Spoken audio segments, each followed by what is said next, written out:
இது உங்கள் top news சேனலின் ஆன்மீக நேரம்.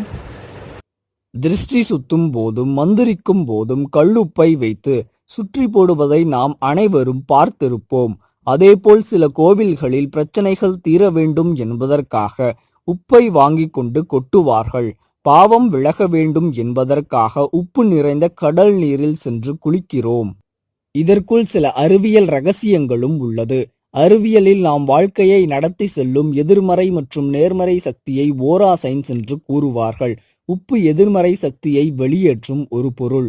கைக்குள் உப்பை வைத்துக்கொண்டு நேர்மறையாக பேசினால் உடலில் நேர்மறை சக்தி அதிகரிக்கும்.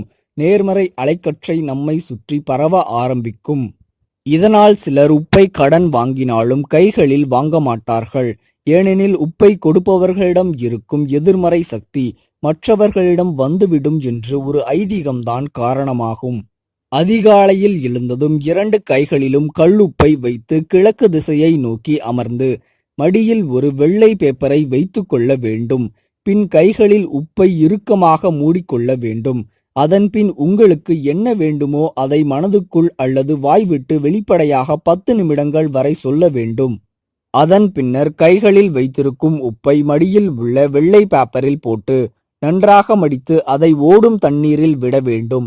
இப்படி செய்து வந்தால் நேர்மறை சக்திகள் அதிகரித்து நம்மிடம் உள்ள கஷ்டங்கள் அனைத்தும் மாயமாய் விலகும் என்பது ஐதீகமாகும். இது போன்ற செய்திகளை உடனுக்குடன் அறிய டாப் நியூஸ் சேனலை சப்ஸ்கிரைப் செய்யுங்கள். நன்றி, வணக்கம்.